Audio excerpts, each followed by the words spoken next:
Elle lui a rendu le sourire après plusieurs années de deuil. Très touché par la mort de son ex-femme Caroline en 2005, Olivier de Kersauzon a vu sa vie changer 3 ans plus tard lors de sa rencontre avec la belle Sandra, qu'il a finalement épousée en 2013 et 2014 après avoir déménagé par amour en Polynésie, où elle est née et où ils se sont rencontrés.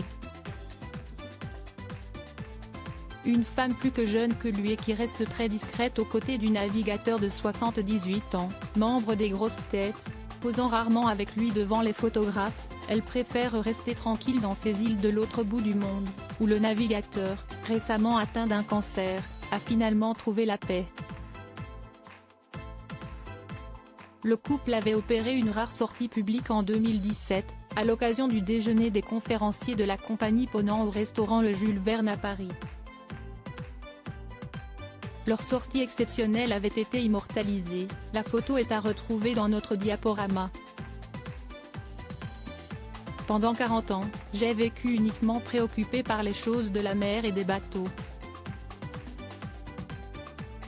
La Polynésie, ça ressemblait à des grandes vacances, quand même. Des grandes vacances. Alors, tu commences à regarder autour de toi ce qui pourrait rendre ces vacances encore plus belles, avait-il confié dans une longue interview au magazine Paris Match, épanoui avec la jeune femme, dont il n'a jamais confié le métier. Mais même s'il reste discret sur les circonstances de leur rencontre ou sur ce que sa femme vit au quotidien, il n'avait pas pu s'empêcher de lui faire une jolie déclaration dans la même interview. Si tu as la chance de rencontrer quelqu'un avec qui une expérience aussi démente, car si est-ce qui dément, est possible, à mon avis, il faut la tenter, avait-il continué au sujet de celle qui aurait, selon lui, un don pour le jardinage.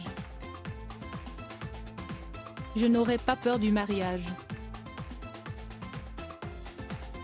Et pour tenter l'expérience, Olivier de Kersauzon a mis toutes les chances de son côté. Quittant la Bretagne, où il avait élu résidence depuis de nombreuses années, le navigateur avait choisi de suivre sa femme dans les Tuamotu, notamment sur la petite île de Fakarava, où ils se sont mariés religieusement en 2014. Et ne le regrette pas, puisque nous avons la chance de vivre une vraie histoire, je vais essayer de la vivre plus loin. Si le mariage perdure, si est-ce qu'il a des raisons d'exister. Il faut se donner la chance qu'une relation amoureuse soit encore plus forte, moins égoïste. Je n'aurais pas peur du mariage, ça ne peut être que mieux. Père d'Arthur, 42 ans est marié à Clotilde Dursault, la belle-fille d'Inet de la Fressange. Olivier de Kersauzon est également un grand-père heureux. Et on imagine que ses petits-enfants doivent déjà connaître les mers de la Polynésie par cœur.